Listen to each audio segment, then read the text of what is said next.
Sosok pentolan OPM ini ketakutan di hutan Papua. Letkol Yahya temukan dokumen penting OPM. Mantan pentolan atau komandan batalion, Danyon, Ayosami Organisasi Papua Merdeka, OPM, Kodap 4 Sorong Raya, Yeremias Foumair menyatakan bahwa dirinya merindukan istri dan anak-anaknya.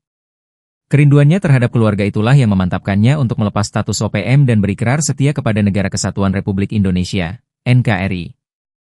Saya rindu bertemu istri dan anak-anak saya yang sudah hidup aman damai di kampung, ujar Yeremias, dikutip dari siaran pers TNI, Sabtu, 17 Mei 2025. Selain keluarga, Yeremias mengaku bahwa saat menjadi komandan OPM diliputi penderitaan dan ketakutan, terutama ketika hidup di hutan. Ia pun rindu menjalani kehidupannya di kampung, yang membuatnya kembali menyatakan setia kepada NKRI. Saya bosan hidup di hutan penuh ketakutan dan penderitaan. Sekarang saya sadar, jalan kekerasan tidak membawa perubahan, ujar Yeremias. Ikrarnya terhadap NKRI dilakukan di Kampung Fuok, Distrik Aifat Selatan, Kabupaten Maibrat, Papua Barat Daya, pada Kamis, 15 Mei 2025.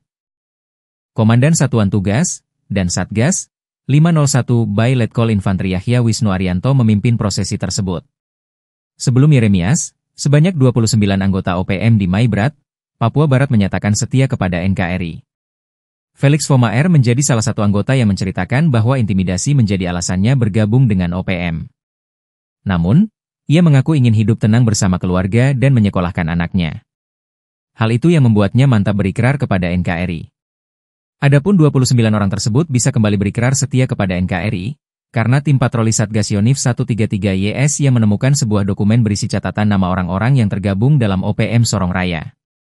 Dari temuan catatan itu, petugas melakukan penelusuran dan pemanggilan pihak terkait untuk dimintai keterangan. Ternyata sejumlah orang yang namanya tercatat dalam dokumen tersebut memang mengaku bergabung dengan OPM, tetapi lantaran diintimidasi oleh pentolan-pentolan organisasi tersebut.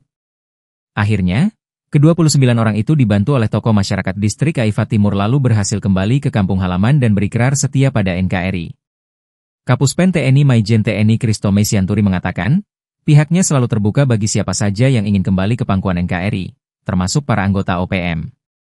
Ia menambahkan, TNI tetap mengedepankan pendekatan humanis dan dialogis dalam menjalankan tugas di Papua. TNI tetap akan menerima dengan tangan terbuka apabila anggota OPM ada yang menyadari kesalahannya dan berniat kembali ke pangkuan Ibu Pertiwi, ujar Kristome.